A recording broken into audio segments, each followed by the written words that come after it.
no hace mucha falta que os presente a Jaume ni su currículum, me parece que todos le conocéis, es nuestro director general de la gestora de fondos y a ver qué nos va a contar hoy.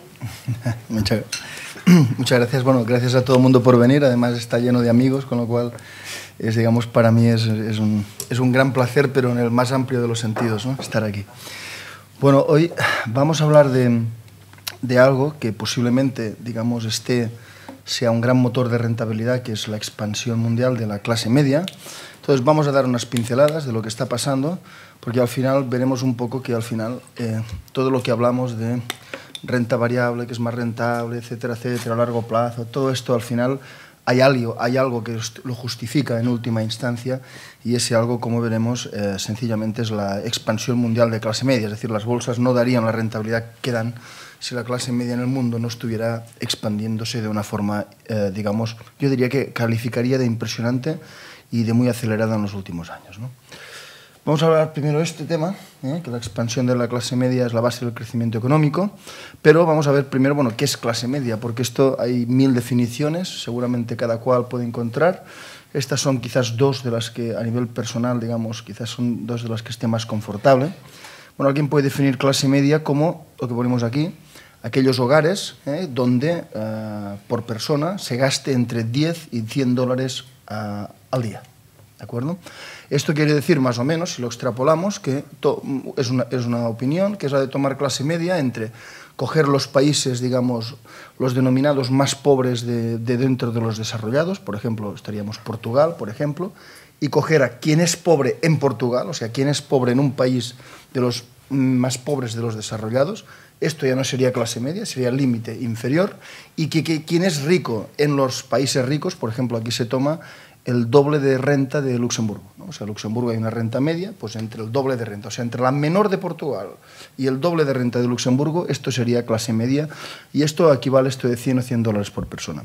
Hay muchas más definiciones, está una que es esta otra que pongo aquí también, que este es del The Economist, que sencillamente dice, mire, puede considerarse clase media aquellos que al menos un tercio de sus ingresos los pueden destinar a otra cosa distinta a lo que es, digamos, casa, comida, abrigo. O sea, es decir, este es el tema, ¿no? Esto sea lo que sea, esto no quiere decir que se lo gasten en restaurantes, sino que el resto lo puedan dedicar a sanidad privada, a educación de los hijos, etcétera, etcétera, ¿no? Esto es un poquito visiones de lo que puede ser clase media. Ahora bien, lo realmente importante de la clase media es esta de aquí, que la llamamos clase media, pero la deberíamos llamar clase, digamos, la clase consumidora, porque la clase media es la que consume. La clase media, aquí está puesto en términos de elasticidad, es superior a 1. Es decir, si la clase media gana 1 más, es capaz de gastarse en bienes de consumo duradero, léase casas, etcétera, etcétera, o servicios, es capaz de gastarse más de 1. Esto no pasa en las clases superiores, que si uno ya tiene una renta muy alta y gana 1 más, normalmente ese 1 más no lo gasta. Ahora, normalmente lo va a acumular, lo va a atesorar. Entonces, este es el auténtico poder de la clase media, porque es la clase que consume, o la consumer class. Entonces, vamos a ver, al final, bueno, las bolsas, es muy fácil coger series históricas, ver que siempre van para arriba, ver que dan un 10% de promedio, etcétera, etcétera. Pero al final, ¿qué hay detrás de todo esto? En primera instancia es esto de aquí, es el crecimiento de la población. Está claro que si la población mundial no creciera, está claro que las bolsas no harían nada del otro mundo, no darían este 10% anual. Pero fíjate, aquí bueno, estas son las previsiones de un organismo de la ONU. Ahora estaríamos en 7.000, pone que en el año 2010 había unas 7.000 millones de personas en el mundo, 2015 7.300, o sea, estaremos por aquí, pero es un mundo que, vamos a ver, el año 50 había 2.500 millones de personas, o sea, que a nadie se sorprenda que si coges las series históricas estas de las bolsas que empiezan en el año 1905, 1910 o 1920, que nadie se sorprenda que las bolsas hayan subido tanto. El primer motivo es que la población se ha disparado desde entonces. Está claro que este argumento sigue.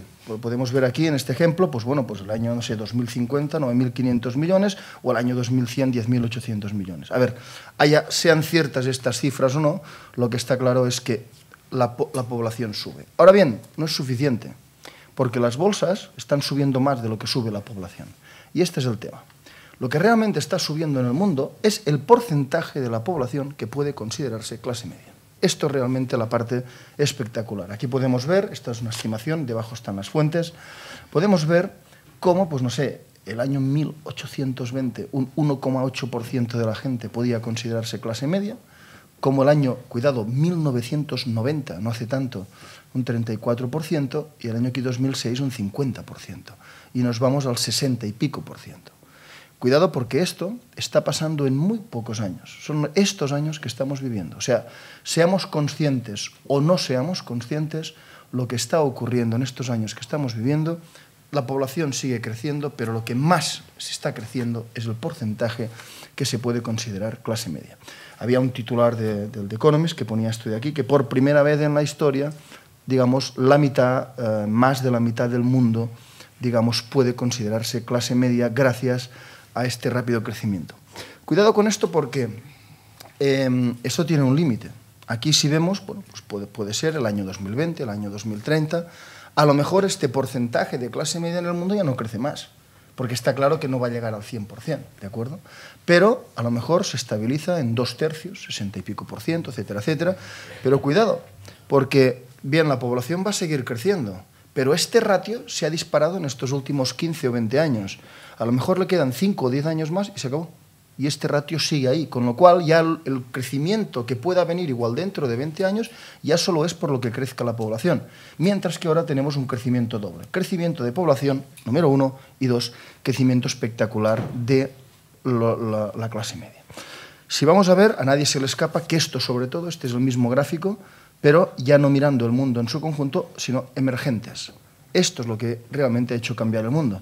En el año 1950, el 4% de la población de los países emergentes podía considerarse clase media. Pero fijémonos, el año 80, cuidado, no está tan lejos, el año 80, 13%, pero es que ahora estamos 45% y nos vamos al 50%. Esto es realmente el cambio que ha liderado y que ha hecho, digamos, que el mundo crezca de esta forma.